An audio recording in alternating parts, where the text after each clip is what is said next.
자, 안녕들 하십니까. 이번 시간은 111페이지 저당의 상환 방법에 대해서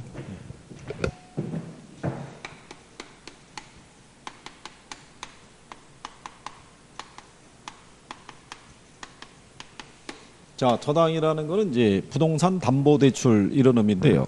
돈을 대출을 받고 난 다음에 상환을 해야 되는 것을 이제 우리가 볼 때 방법을 보시게 되면은 고정금리하고 이제 변동금리란 얘기죠. 그러면 융자를 받았을 때 고정금리로 대출을 받을 수도 있고요. 변동금리로도 대출을 받을 수 있다라고 보시면 되겠죠. 그러면 요 고정금리라는 것은요. 대출 초기서부터 만기가 도래할 때까지 동일한 이자율을 적용하는 게 그게 고정이자율 저당 대부 방법이죠. 그러면 만기가 도래할 때까지 동일한 이자율을 적용하기 때문에 만약에 시장에서 약정 이자율을 하고요. 시장 이자율이 있을 때 만약에 시장 이자율이 높으면 사전에 싸게 융자를 해줬기 때문에 거기에 따른 이제 손실이 발생할 수 있고요.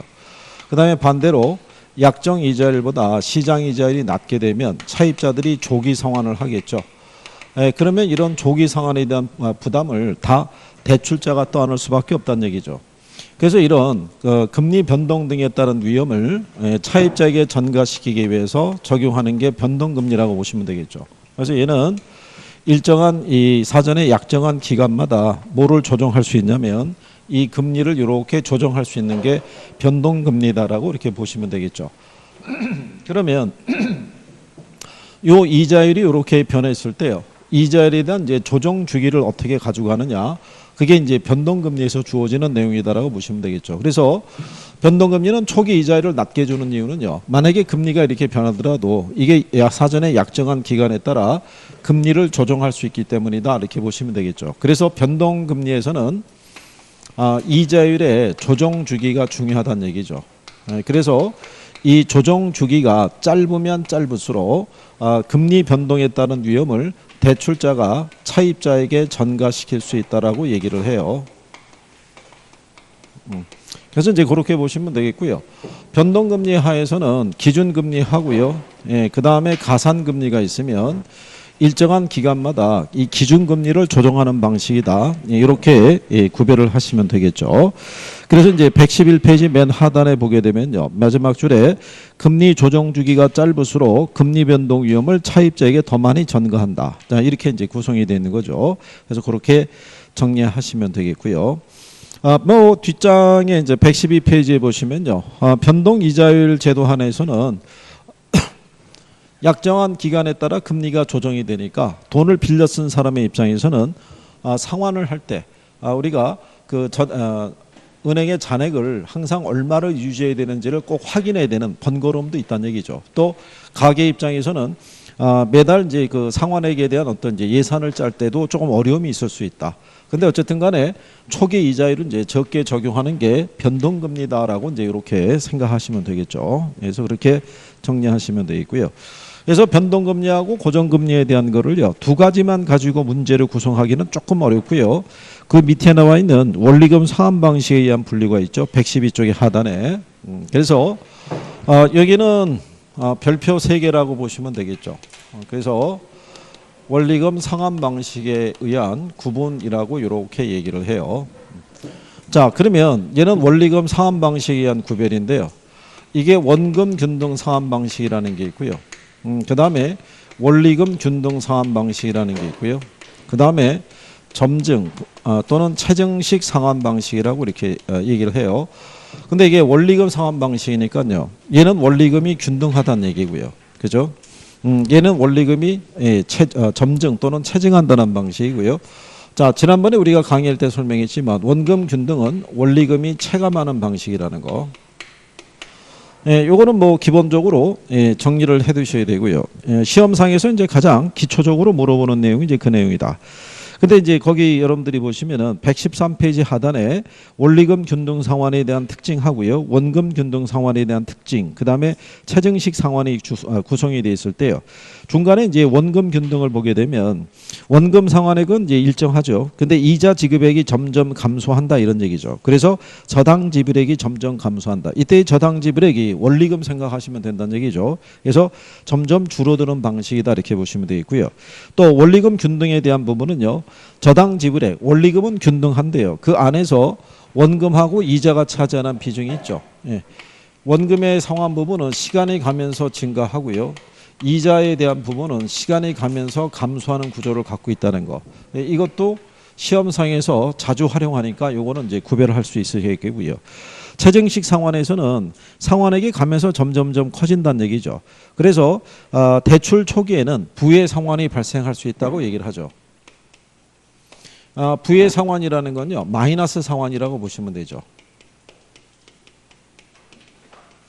그래서 요거는 대출 초기에 상환액이 적기 때문에요. 누구에게 유리하냐면 미래 소득 증가가 예상이 되는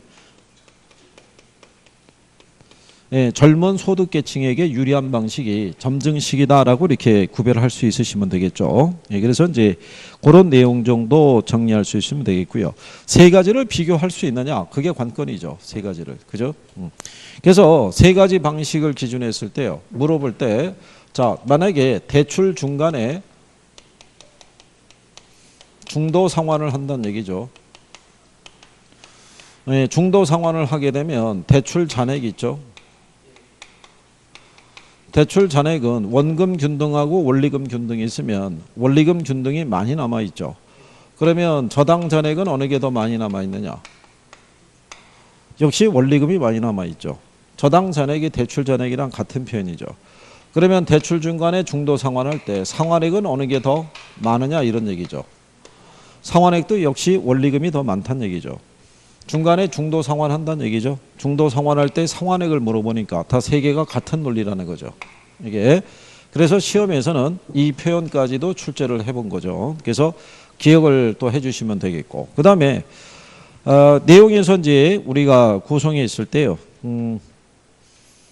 거기 원리금 상환 방식에 따른 분류를 해서요. 112쪽에 하단에 가게 되면 동그라미 1번에 초기 저당 지불액이 가장 큰 게 원금 균등 상환 방법이다 이런 얘기고요. 1회차 월 불입액 납부 이후에 잔금이 가장 적은 방식이 원금 균등 상환 방법이라고 보시면 되겠죠. 가장 원금 상환이 많이 이루어진다 이렇게 보시면 되겠고요. 따라서 대출자의 자금 회수가 가장 빠른 방법도 원금 균등이고요. 원금 회수 위험이 상대적으로 적은 것도 그렇다. 그럴 때 4번 지문에 보면요. 대출 초기에 총부채 상환 비율이 있죠.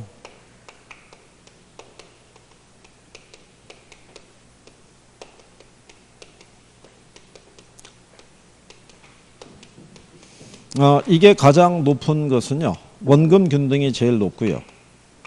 그 다음에 원리금이고요. 그 다음에 점증식이다라고 이렇게 구별하시면 되겠죠. 그거는 이 논리를 알려고 그러면 총부채 상환 비율의 구조를 알아야 되죠. 총부채 상환 비율이라는 것은 연소득에서 차입자의 갚아나가는 원리금의 크기를 가지고 판단하는데, 그거는 대출 초기에 원리금 상환액은 얘가 제일 크죠. 그 다음에 원리금, 그 다음에 점증이 되니까 그 구조적으로 얘가 제일 클 수밖에 없어요. 같은 대출 조건이라고 그러면 가끔 시험상에서 지문으로 활용을 하니까 그거 기억을 해 두셔야 된다는 얘기죠. 그러면 뭐 이런 것만 물어보냐면 그렇지는 않죠. 세 가지 방식을 비교했을 때 대출자의 이자 수입이 있죠. 이자 수입이 가장 큰 방식.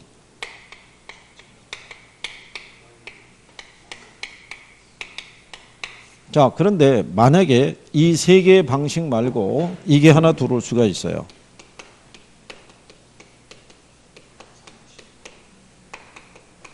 만기 상환 저당이라는 건요. 대출 기간 동안에는 이자만 내고 만기의 원금을 일시불로 상환하는 방식이에요. 그죠? 그래서 만약에 제까지 들어오게 되면요. 이자 수익은 제가 제일 커요. 만기 상환 저당이 제일 클 수밖에 없는 거는요. 얘는 대출 기간 동안에 원금 상환은 안 이루어져요. 이자만 납입을 하기 때문에 이자 수입액의 크기는 만기 상환 저당이 같은 대출 조건이면은 제일 클 수밖에 없다. 예, 그래서 이제 그런 내용 등에 대해서 기초적으로 정리하시면 되겠고요. 작년에 이 대출자의 이자 수익의 크기를 틀린 지문으로 한번 출제한 선례가 있어요. 그러니까 그것도 구별을 잘 해주시면 된다는 얘기죠. 그래서 이제 이쪽에 대한 이제 기본적인 구조라는 것은요, 상한 조견표 등을 통해서 우리가 여러 번 확인을 해본 내용이죠. 그래서 그 정도는 이제 구별을 하실 수 있을 거다. 그리고 이제 계산에 대한 것도 인용을 할 수 있는데요. 계산에 대한 거는 작년에는 원리금 균등을 출제했고요. 그 이전에는 원금 균등을 2번을 출제했다는 얘기죠. 근데 근래에는 뭐는 안 물어봤냐면 최대 융자 가능 금액이 있죠. 예, 여기 한 2, 3년 안 하고 있는데 올해 여러분 시험에는 그쪽에 약간의 변화를 줘서 한번 인용을 할 수도 있다. 뭐 이렇게 가늠할 수가 있겠죠. 근데 이제 계산이 잘 안 되시면 누누이 말씀드리지만 그게 집착하실 필요는 없다는 얘기죠. 그렇잖아요. 하루아침에 개선이 되거나 그러지는 않으니까. 근데 이제 기본적인 성격 정도는 알아두시는 게 좋겠고요. 계산의 논리는 다음 달부터는 이제 문제풀이가 시작이 되기 때문에 문제집에 있는 문제를 풀면서, 그죠? 그러면서 계산 논리도 한번 추가로 정리해 보시면 되겠고요. 얘네 기본적인 성격을 내가 이해하고 있는지, 지금 시점이 되면은 이론에 대한 부분은 어느 정도 정리가 돼 있어야 돼요. 나오면 이게 어떤 성격을 갖고 있다, 이런 게 구별이 돼야 되는데 그게 구별이 안 된다는 얘기는 그러면은 위험하다는 얘기죠. 왜냐하면 문제풀이를 넘어 들어가게 되면 이제 이론으로 수업하는 시간은 없어요. 뭐 특강 뭐 이런 것밖에는 없는데 현재 이 구성에서의 특강은 없다고 봐야죠. 그렇죠? 예, 그렇기 때문에 그냥 문제풀이로 넘어가서 정리하고 들어가면은 안 된다는 얘기예요. 그러니까 반드시 이론을 들여다보고 정리가 안 된 파트는 확실하게 내 것으로 만들어줘야 돼요. 부족한 게 많으면요, 선택과 집중을 잘 해줘야 돼요. 안 되는 거 있으면 모든 걸 다 할 수는 없잖아요. 그죠? 근데 최소한의 용어는 정리가 돼야 되잖아요. 그죠? 지난번에 한번 테스트 해봤죠? 선생님이 채점하다가 그냥 쓰러졌다는 얘기죠? 이럴 수가 있을까? 그래서 다시 한번 기회를 부여하기로 했어요. 그죠? 만회할 기회를. 근데 도통 만회할 것 같지는 않다, 이런 얘기죠. 왜? 아니 이게 지금 수업이 시작됐는데, 그죠? 이거 왜 진행을 하겠어요? 이거 촬영해서 올라가야 되는데. 그렇잖아요? 그러니까 그 시간이 딱 됐는데 등장을 안 하더라도 이렇게 나갈 수밖에 없단 말이에요. 그럼 나가면 누가 손해요? 안 듣는 사람이 손해잖아요. 그죠? 그래도 다음 주도 변함이 없을 거라고 생각을 해요. 그죠? 뭐 달라지는 게 있어요 말이죠. 그죠? 그러니까 그렇게 정리하시고, 얘네는 중요한 거예요. 이건 별표 3개예요. 그렇죠? 여기는 반드시 숙지하셔야 돼요. 여기는 계산 논리가 나오든 이론이 나오든 또는 이론 계산 한 문제씩 나올 수도 있어요. 작년에는 2개가 다 나왔어요. 이론도 내고 계산도 내고. 여기가. 그러니까 정리는 반드시 해주셔야 된다는 거. 자, 그 다음에 114페이지에 보면요, 저당의 유동화라고 되어 있어요.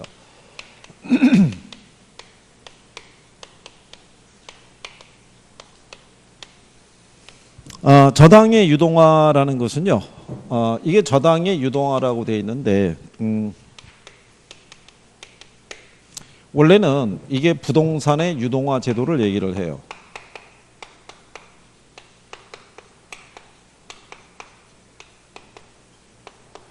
자, 유동화라는 것은요, 부동산을 현금화하는 것을 얘기를 해요. 그러면 부동산을 현금화하는 가장 보편적인 방법은 부동산을 매각하는 방법이에요. 근데 매각을 한다는 건 현실적으로 쉽지 않고요. 한번 매각한 부동산을 다시 되사는 것도 역시 힘들다는 얘기죠. 그러면 여기서 이제 우리가 유동화 시킬 때 유동화하고 증권화라는 논리가 있어요. 이 유동화라는 거는 보유하고 있는 저당 채권을 2차 시장으로 넘기는 과정에서 이게 발생하고요. 2차 시장에서 증권을 발행을 해서 투자자로부터 자금을 모집을 할 때, 그때가 우리가 증권화라고 얘기하는데, 우리나라에서는 유동화하고 증권화를 같은 개념으로 봐요. 우리나라 현행 법률에서는 저당 채권을 유동할 때는 반드시 증권의 형태를 빌려서만 유동화하도록 되어 있기 때문에 유동화하고 증권화를 같은 개념으로 봐요. 그러면 부동산을 유동화하는 제도가 뭐가 있냐면요. 자산 유동화 제도라는 게 있고요. 그 다음에 주택 저당 채권 유동화라는 제도가 있어요. 그 다음에 부동산 투자 회사 제도라는 게 있어요.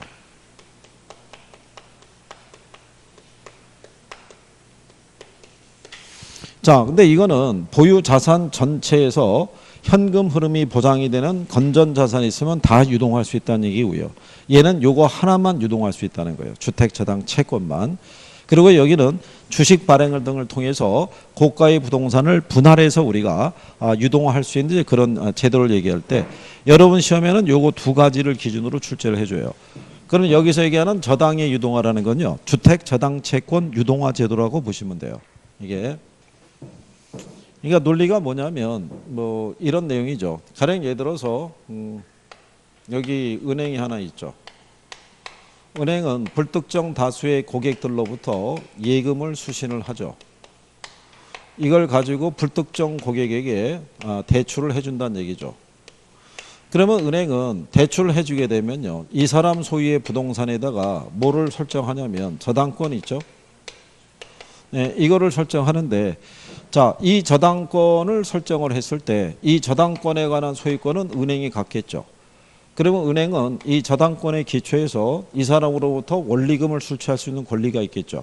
예, 그거를 우리가 저당 채권이라고 그래요. 그러니까 여기서 얘기하는 이 채권의 이 권위라는 거는요. 증서를 나타내는 게 아니라 이건 권리를 나타내는 거예요.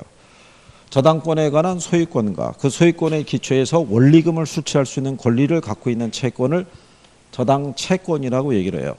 이거를 주택금융공사법에서는요. 만기가 10년 이상의 저당권이 있죠. 그 명칭을 저당 채권이라고 그래요. 그러니까 그러면 은행에서는 돈을 대출을 해줬잖아요. 근데 고객이 맡긴 예금은 단기 자금이에요. 근데 대출은 장기로 운영을 하죠. 그러면 기간이 불일치하잖아요. 거기에 따른 유동성 문제가 발생할 때 금융기관은 자기가 보유하고 있는 저당 채권을 뭘 할 수 있으면요. 매매할 수 있으면 뭐가 다시 들어오겠어요. 현금이. 그러면은 유동성 문제가 해소될 수 있다 이런 얘기죠. 그렇죠? 그래서 이거를 유도함으로써 유동화시킴으로써 주택금융의 활성화에 기여할 수 있더라라고 얘기를 해요. 그래서 개념에서 동그라미 2번에 보면 이렇게 돼 있죠. 저당의 유동화는 주택금융, 기타 부동산 금융의 활성화에 크게 기여를 하고요. 저당의 유동화를 통해서 대출자인 금융기관은 한정된 재원으로 많은 수요자에게 필요한 자금을 공급할 수 있다라고 얘기하죠. 자, 그 얘기는요. 이 은행에서 한 100억을 조달을 해가지고요. 1인당 1억씩 대출해줘요. 그러면 은행에서는 100개의 저당권을 갖고 있다는 얘기죠. 1억짜리. 이거 팔면은 다시 현금 들어오죠. 그럼 또 대출해 줄 수 있고 다시 또 저당권 생기면 팔면 다시 돈이 또 들어온다는 얘기죠. 그러니까 이론적으로는 한정된 재원으로 무한정 대출이 가능하다라고 얘기하는 거예요. 그래서 이 제도의 특징이다. 이렇게 구별하시면 되겠고요. 자, 그러면 이 저당 시장의 구조라는 게 있어요. 저당 시장을 가게 되면요. 1차 저당 시장이 있어요. 1차 저당 시장은요. 주택 자금을 필요로 하는 자금 수요자하고요. 금융기관 사이에 거래가 성립이 되는 것이 몇 차? 이게 1차죠. 그러면 금융기관은 이 사람에게 자금을 대출을 해주고요. 이 사람 소유의 부동산에다가 뭐를 설정하냐면 저당권을 설정을 하겠죠. 그래서 이 사람이 주택을 담보로 대출을 해준다고 해서 여기를 주택담보대출시장 또는 주택자금대출시장 이렇게 표현을 해줘요. 그래. 그러면 2차 시장이 있어요. 자, 2차 시장은요. 우리나라에서는 주택금융공사가 있어요. 자, 주택금융공사가 취급하는 상품 중에서 대표적인 게 뭐가 있냐면 보금자리론이라고 있는데 보금자리론을 주택금융공사에서는 대출을 직접 수행할 수는 없어요. 얘들이 대출 관련 업무 능력은 없어요.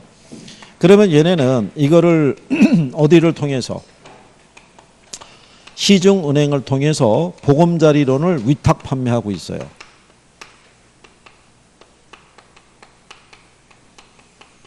그러면 시장에서 자금 수요자들이 있죠.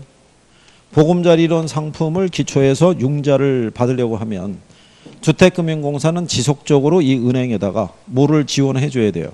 자금을 지원을 해 줘야겠죠. 그렇지 않겠어요? 그래야지 계속 대출해 줄 거 아니겠어요. 그러면 보금자리론 상품을 은행에서 대출해 주고 나면요. 얘네도 뭐가 설정이 되겠어요? 대출해 주고 발생한 저당 채권이 있죠.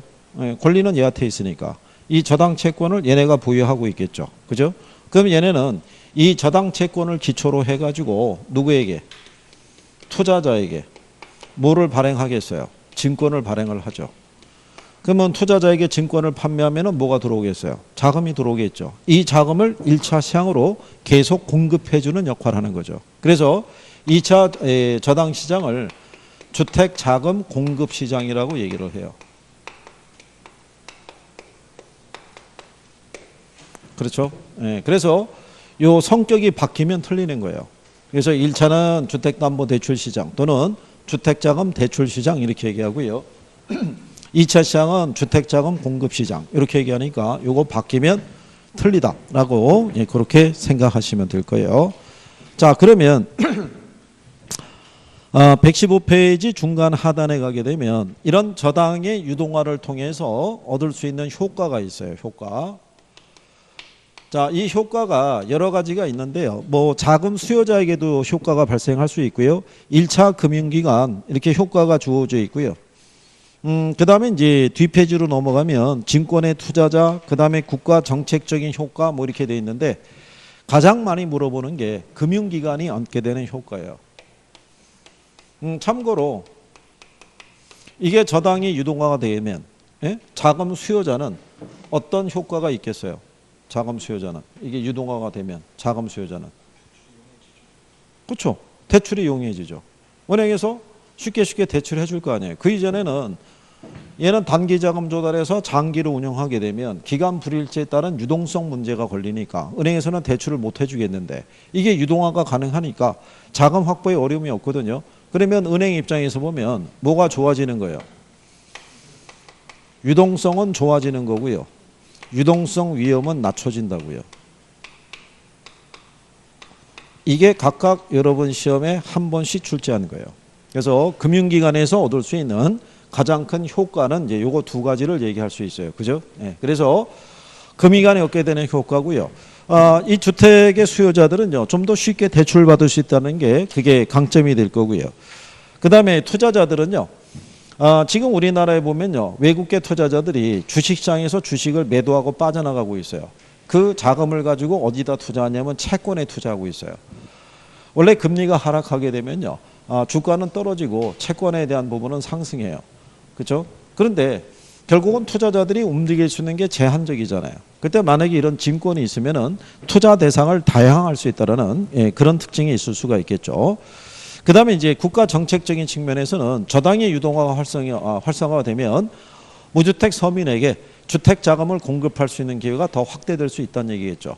이런 여러 가지가 있는데 그래도 이제 그 중에서 가장 대표적으로 물어보는 거는 누구에 대한 효과다. 금융기관에 대한 효과다. 이거를 구별을 하시면 되겠고요.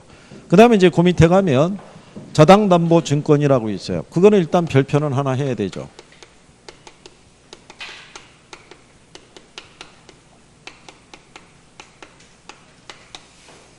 여기 보면은 저당담보증권이라고도 얘기를 하고요. 이걸 주택저당증권 뭐 이렇게도 표현을 해요. 그래서 모기지 백 시큐리티인가 백이라는 게 담보한다 이런 의미를 갖고 있는 거예요. 그러니까 저당권을 담보로 발행하는 증권이다. 그러니까 주택저당이라는 건요, 주택담보대출을 기초로 발생한 저당 채권에 기초해서 발행하는 증권이다라고 이렇게 생각하시면 돼요.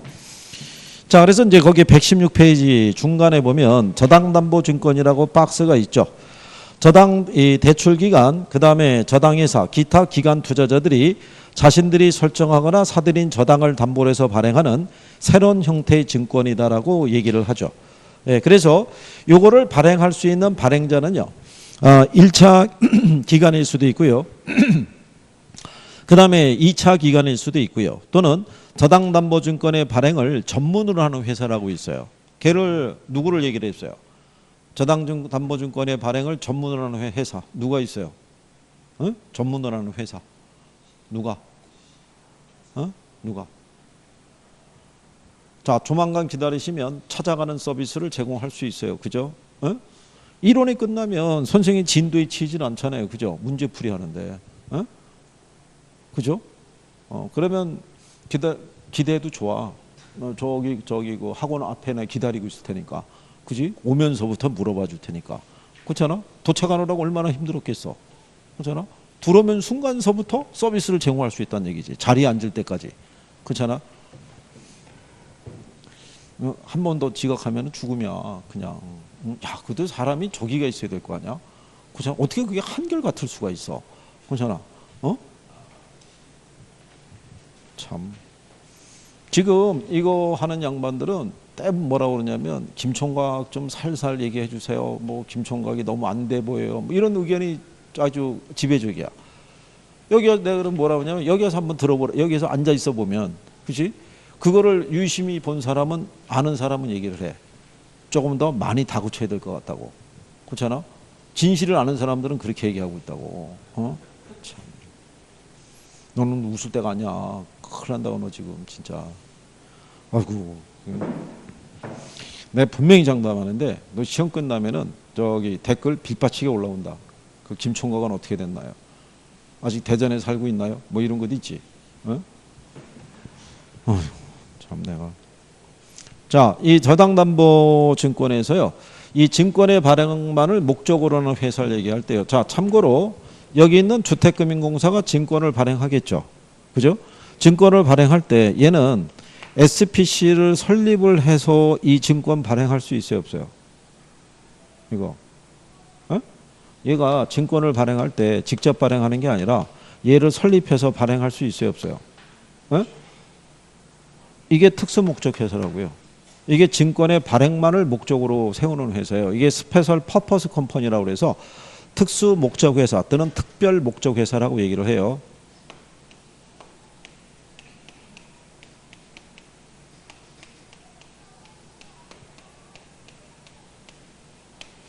스페셜 퍼포스 컴퍼니라고 그래서요.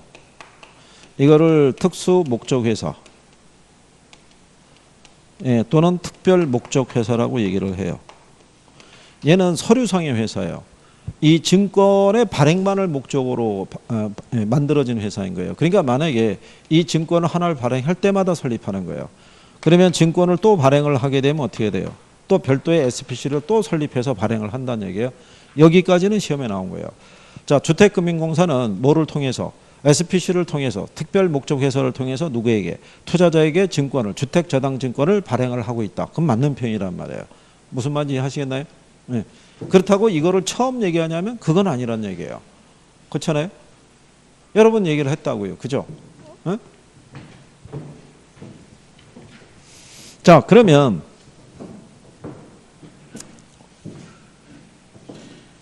저당담보증권의 종류를 보면요. 얘가 지분형 MBS가 있죠.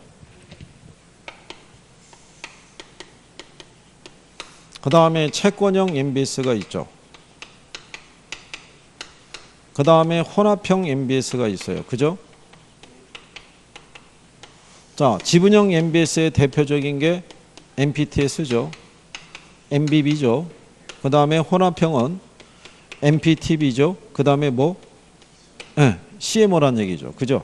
그러면 얘들을 구별하는 기준은 뭐를 가지고 구별한다고 그랬어요? 구별 기준은. 지분형하고 채권형 있죠? 이거를 구별하는 기준은 뭐에 따라 구별하는 거예요? 이거. 얘들은 저당 채권에 관한 소유권을 누가 가지고 있는가? 원리금 수취권을 누가 가지고 있느냐에 따른 구분이라고요. 이게. 그죠? 여기는 소유권을 다 누가 갖고 있어요? 투자자. 원리금 수취권을 갖고 있는 애가 조기성한 위험도 같이 부담한다고 그랬죠. 이것도 역시 투자자란 얘기죠. 얘는 전부 다 누가? 이거 전부 다 발행자라고 그랬잖아요. 그러면 얘네들이 왜 혼합형이냐? 이 두 개의 성격이 결합이 돼 있다는 얘기죠. 그러니까 소유권을 발행기관이 갖고 있다는 점에서는 뭐하고 성격이 같다는 얘기예요. MBB하고 성격이 같고. 자, 원리금 수취권을 누구에게 준다는 점에서, 투자자에게 준다는 점에서는 뭐하고? MPTS하고 성격이 같다는 얘기예요. 그죠? 그러니까 얘들도 이거 투자자란 얘기죠. 그죠? 이걸 기초로 물어보는 거예요. 기본적으로. 예. 그 다음에 요 중에서 특징을 보게 되면 여기 있는 CMO 있죠? 얘만 계층이 여러 개라고 그랬어요. 그렇죠? 그래서 얘는 원금이 지급되는 순서 있죠? 그 다음에 만기 있죠? 예, 만기가 다양한 여러 종류의 채권을 발행한다라고 생각하시면 돼요. 그렇죠? 그게 바로 뭐다? 다계층 채권이다. 그렇죠? 자, 이 중에서 만기가 보장되는 애가 누구라고 그랬어요? 만약에 이런 얘기죠. 여기서 자금 수요자가 채무 불이행을 할 수 있어요, 없어요? 돈 못 갚을 수도 있잖아요. 예? 그거랑 관계없이 여기 투자자에게 만기가 끝날 때까지, 도래할 때까지 이자를 계속해서 줘야 되는 거는 넷 중에 뭐가 된다 그랬어요? 그게 작년에 여러분 시험에 나온 거예요. 예? 자금 수요자가 채무 불이행을 하더라도 그저 발행기간은 만기가 도래할 때까지 여기 있는 투자자에게 이자를 계속해서 지급을 해야 된다고 얘기를 해요. 그죠? 이 중에서 어느 거? 에? 어느 거? 일단 C 들어가는 애는 빼고 얘기해 보세요. 에? 앞에 C로 시작되는 애는 빼고. 에? 이거 하나밖에 없다고. 이거 만기가 보장되는 상품은 이게 전부 콜방어가 된다고 그랬잖아요. 얘는 이 저당 채권의 기초에서 증권을 발행하는데 저당 채권의 소유권을 누가 가지고 있어요? 발행자 가지고 있잖아요. 그죠? 그러면 얘는 투자자에게 만약에 뭐를 주려고 그러면요. 이자를 주려고 그러면 여기서 들어오는 원리금이 있죠. 이거에 기초해서 이자를 지급해야 되는데 얘가 채무 불이행하면 더 이상 이자 들어올 게 없잖아요. 그러면 얘는 자꾸 이자를 주는 게 아까우면은 얘한테 발행한 MBB를 다시 사들일 수도 있어요, 없어요? 사들이면은 투자자가 손해잖아요. 그래서 MBB는 거기 옵션이 걸려 있어서 만기가 도래할 때까지는 얘가 자기가 발행한 채권을 회수할 수 없는 조건이에요. 그러면 만기 때까지는 얘는 뭐는 지급받을 수 있어요? 이자의 지급이 보장이 되는 거예요. 그래서 이 중에서 만기를 정확하게 할 수 있는 건 얘밖에 없다고요. 뭐밖에 없다? 얘밖에. 얘네들은 가만히 봐보세요. 원리금을 누가 가져가요? 투자자가. 그러면 저쪽에서 조기 성환이 발생하면 얘네 수명이 끝난다고요. 무슨 말인지 이해하시겠나요? 다만 얘는 계층을 다르게 했기 때문에 가장 그 기간이 긴 애 있죠. 예, 걔는 아무래도 이자 지급에 대한 부분이 좀 느리게 끝나더라도 언젠가 끝나긴 끝날 거 아니에요. 그 기간 전에. 근데 얘만은 뭐가 보장이 돼 있다? 만기가 보장이 돼 있는 상품이라고 얘기하는 거예요. 그죠? 그래서 거기 117페이지 맨 상단에 가면요. 저당담보증권의 종류라고 해놨죠. 예, 거기 보면은 맨 끝에 가면 콜방어라고 돼 있죠. 거기 MBB만 동그라미 쳐 있잖아요. 그렇죠? 이제 그거를 여러분들에게 지난번에 설명을 했다는 얘기죠. 그렇죠? 그래서 거기 MBB에 가시면 박스 밑에 자 거기 지문 2번을 보시면 MBB는 증권의 투자자가 발행자에 대해서 뭐를 할 수 있다는 거예요. 콜방어를 할 수 있다라고 얘기해 준 거잖아요. 그죠? 기억해 주셔야겠죠.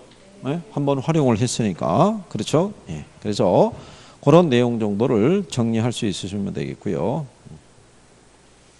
그래서 실상은 거기 저당담보증권의 그 박스에 나오는 종류 있죠.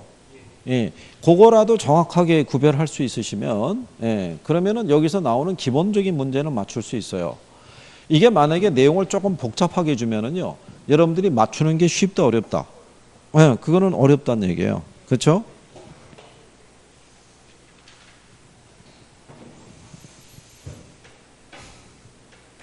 그래서 여기는 어쨌든 간에 별표를 하셔야 되고요. 그러면 결국은 이거예요. 이론을 배웠는데 어렴풋이 알 것 같기도 해요. 근데 확실하게 구별이 안 되는 거를 문제를 풀면서 대비를 하는 거예요. 아, 이렇게 나오면 이게 틀린 표현이구나. 이렇게 나오면 이게 맞는 표현이구나. 이걸 가지고 내용 정리를 크로스로 한 번씩 이렇게 체킹을 해보셔야 돼요. 그죠? 네. 그랬을 때 내용 정리에 도움이 될 수 있다는 얘기죠. 그래서 이제 그런 내용 정도 확인하시고요. 예, 뒤에 나와 있는 자산담보증권은 뭐 참고하셔도 돼요. 자산담보증권은요. 참고로 보시면 아까 제가 이렇게 얘기했었죠. 여기 유동화 제도를 보면 자산 유동화 제도가 있고요. 주택저당 채권 유동화 제도가 있고 부동산 투자회사 제도가 있죠. 이게 더 포괄적인 거예요. 여기 얘는 이거 하나만 유동화할 수 있고요. 이거는 기업이나 금융기관들이 보유하고 있는 미래 현금 흐름이 보장이 되는 건전 자산을 기초로는 다 유동할 수 있다고 그랬어요. 그죠? 그래서 그런 내용 정도 보시면 되겠고요. 예, 그 다음에 이제 그 밑에 가면 자금 조달 방법 그래서요. 리츠라고 나와 있는데요.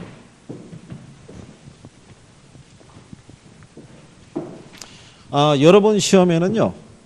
자금 조달 방법에 대한 물론 이제 그렇게도 인용을 할 수 있는데요. 기본적으로 부동산 무슨 제도라고 그래요? 투자 회사를 나타내죠. 자, 여기 있는 이 부동산 투자 회사 제도라는 건요. 부동산 개발 사업 등에 필요한 자금이 있죠. 이거를 부동산 투자 회사가 어디에서 자금을 조달하는 거예요? 주식시장에서 뭐를 발행을 해요? 예, 주식을 발행을 하죠. 그래서 투자자로부터 자금을 조달을 해서 부동산 개발 사업에 투자 운영해서 발생한 수익을 누구에게? 투자자에게 배당해 주는 방식이에요. 그죠? 그러면 얘는 부동산 시장에서 필요한 자금이 있죠. 이거를 자본시장에서 조달을 하죠.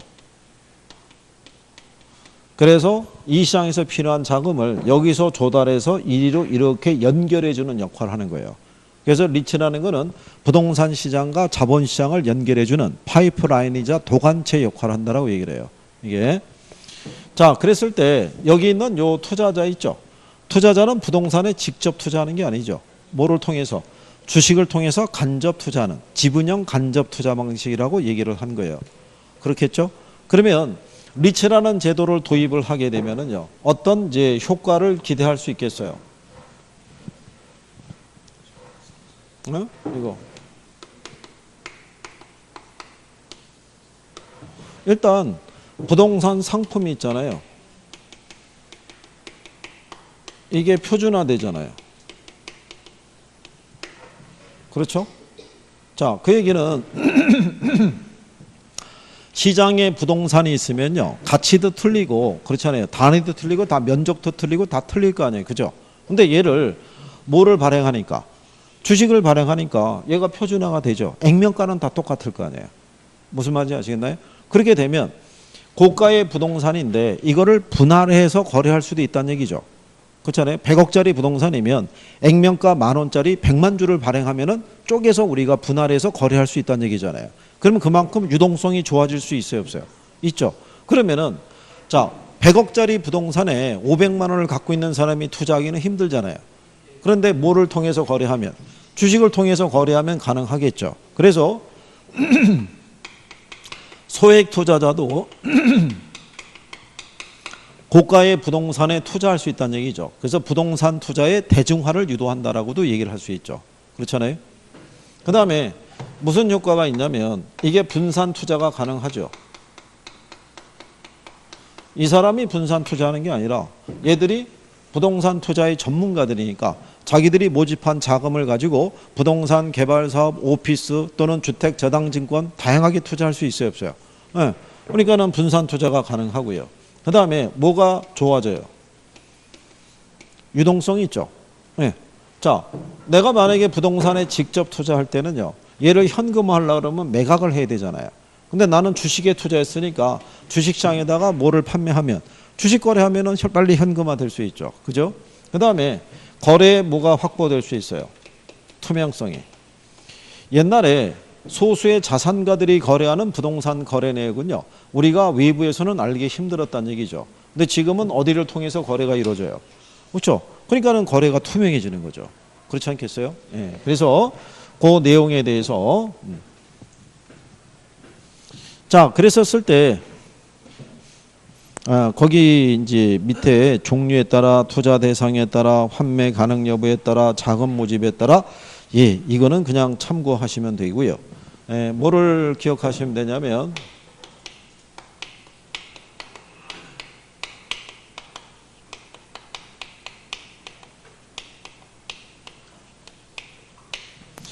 우리나라의 부동산 투자 회사 제도를 보면요. 일단 자기관리 부동산 투자 회사가 있고요. 그 다음에 뭐가 있다? 위탁관리 부동산 투자 회사가 있고요. 기업 구조조정 부동산 투자 회사가 있어요. 그죠? 자, 그랬을 때 이 중에서 얘만 주식회사예요. 그래서 얘는 자산의 투자 운영이 있죠.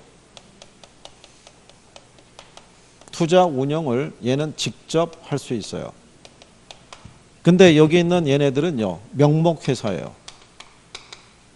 즉 서류상의 회사라고요. 그러니까 얘네들은 자산의 투자 운영을요, 자기네가 직접 할 수는 없어요. 그래서 자산의 투자 운영을 누구에게 맡기냐면요, 자산관리회사에게 위탁을 주도록 돼 있어요. 얘네 성격을 출제하는 거예요, 지문에서. 얘하고는 주식회사로서 자산의 투자 운영을 직접 수행한다면 틀리겠죠. 그렇게 해도 출제했던 선례가 있는 거예요, 이게. 그러면 여기 있는 얘네는 자산관리회사에게 자산의 투자 운영을 위탁을 줘야 되고요. 그죠? 그 다음에 관련 회사를 보게 되면요, 부동산 투자 자문회사가 있어요. 투자 자문회사는 부동산 투자 회사가 부동산 개발 사업에 투자 운영할 때 거기에 따른 자문 및 평가를 해주는 기업이에요. 회사. 자, 그러면 여러분들이 보시면은 업무의 성격이 어때요? 다르잖아요. 얘는 자산의 투자 운영을 직접 수행하는 애고, 얘는 단순히 뭐만 해주는 거예요. 자문 및 평가만 해주기 때문에 이게 바뀌면 틀리다고요. 에? 그렇게 한번 출제를 했단 말이에요. 투자 자문에서는 부동산 개발 사업에 대한 타당성 여부만 조사해 주는 거예요. 에? 이게 개발 사업이 괜찮은 사업이다 아니다에 대한 여부만 조사해 주는 것이지, 얘가 개발 사업을 직접 진행하는 건 아니란 말이에요. 그러니까 이게 바뀌면 틀리다고요. 무슨 말인지 이해하시겠죠? 에? 네.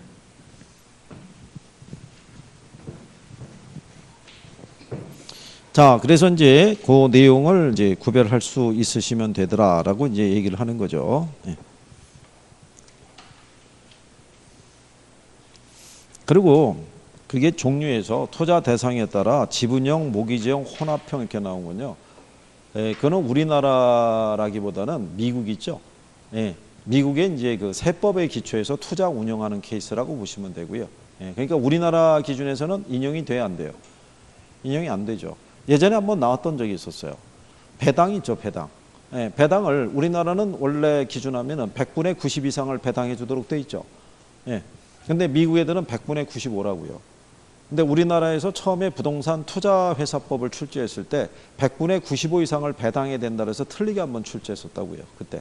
그 이후로는 미국 요건에 대한 논리는 안 들어와요. 그래서 여러분들에게 출제할 때는 우리나라의 부동산 투자회사 제도에 대해서 이렇게 출제해 준다고요. 그러니까 그렇게 구별하시면 되겠고요. 그 다음에 그 밑에 가면 부동산 투자회사법이라고 돼 있죠. 자, 그러면 요 제도를 가지고도 출제할 수 있고요. 그 다음에 이걸 갖고도 출제할 수 있는 거죠. 부동산 투자회사법 있죠. 일명 리치법이라고도 얘기를 해요. 그죠? 그러면 이것도 이제 우리가 많이 해본 거죠.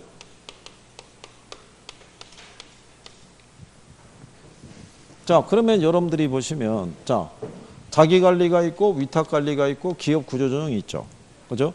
자, 부동산 투자회사 있죠. 현물 출자의 방법으로 설립될 할 수 있어요, 없어요? 부동산 투자는 현물 출자에 의한 설립을 할 수 있어요, 없어요? 못해요. 안 되지. 그게 작년 문제 답이었다고요. 부동산 투자에서는 현물 출자에 의한 설립은 할 수 없다고요. 무슨 말인지 아시겠나요?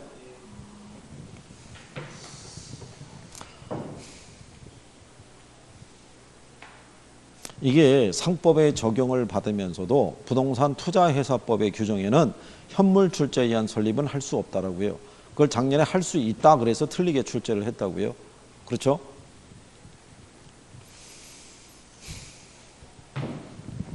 자, 그 다음에 우리가 설립자본금이 있죠. 설립자본금은 얘 얼마? 최저자본금 얼마? 그 다음에 얘는 주식 공모하죠. 그렇죠? 영업인가를 받거나 등록을 한 날부터 2년 이내 발행하는 주식 총수에 얼마를? 에? 얼마? 에? 아니 30이라고 얘기를 해주세요. 30. 100분의 30 이상은 일반의 청약에 제공해야 되는데 얘는 그 조항을 적용 안 받잖아요. 얘는 3호도 가능한 거 아니에요. 그렇죠? 그 다음에 주식 분산이 있죠. 주식 분산이 뭐라고 그랬어요? 응? 주식 분산. 거기 보면 주식 소유 한도라고 해놨죠. 박스에 보시면 119쪽에 주식 소유 한도가 주식 분산을 얘기한다고요. 여기는 얼마? 주주 1인과 특별 관계자는 100분의 50을 초과해서 주식을 소유할 수 없죠. 근데 얘는 그 조항을 적용받지 않죠. 그렇죠? 그 다음에 처분 제한이 있다고 그랬죠. 그렇죠? 처분 제한. 자, 부동산 투자 회사 있죠. 예, 부동산 투자 회사는 5년의 범위 내에서 대통령이 정하는 기간 이내에는 부동산을 처분해서는 안 된다는 얘기죠. 예. 국내 부동산은 몇 년? 국외 부동산은요? 국외 부동산은 자율이에요. 자율. 정관에서 별도로 정하라는 거는 자율로 하라는 이런 얘기랑 똑같죠. 근데 얘는 이 적용 안 받죠. 처분 제한의 적용을. 그 다음에 자산 구성의 요건이 있죠. 자, 매 분기말 현재 그죠? 총 자산의 100분의 80 이상을 부동산 관련 유가증권 및 현금으로 구성이 돼야 되고 그중에 100분의 70 이상은 부동산이 된다는 조항이 있죠. 근데 얘는 그 조항을 적용을 안 받죠. 그래서 요거 네 가지가 기업구조적 부동산 투자회사에 적용되는 특례사항이라고 그랬고요. 그 다음에 끝으로 부동산 투자회사는 금융기관으로부터 차입할 수 있어요, 없어요? 자금을. 네? 있다고요. 차입 및 사채를 발행할 수 있다는 거. 네? 그거는 기본적으로 구별을 해 주셔야겠죠. 그래서 거기다가 다 구성을 해놨잖아요. 그죠? 예? 예, 그래서 그 내용을 보시면 되겠고. 다만 120페이지 가시면 밑에서 합병, 조세감면, 차입 및 사채 발행, 고유에 가면 배당이 있죠. 예, 당해년도 이익 배당한도의 90% 이상을 배당해야 되는데 요거는 그냥 일단 생략해 두셔도 돼요. 요거는 법의 개정 여하에 따라 올 연말까지로 확대하게 되면 연말까지는 100분의 50만 배당해도 된다. 뭐 이렇게 바뀔 수도 있어요. 그러니까 요거는 내비 두셔도 돼요. 무슨 말인지 아시겠죠? 자, 그래서 이제 자, 참고로 여기 있는 기업구조적 부동산 투자회사 있죠. 얘는 법인세 감면의 혜택이 있어요, 없어요? 얘는 법인세 감면의 혜택이 있어요. 100분의 90 이상을 배당을 해주게 되면. 그래서 그 내용에 대한 것까지 정리하시면 될 거예요. 이건 기본적으로 알아야 되고요. 이게 제목이 이렇게 나오면 이게 툭툭툭툭툭 나와줘야 돼요. 그래야지 문제가 나오면 놓고 빨리빨리 답을 맞추고 넘어갈 거 아니겠어요. 그죠? 1차는 시간 싸움인데. 잘 정리하시고 잠깐 쉬었다가 프레이트 파이낸싱부터 하시죠.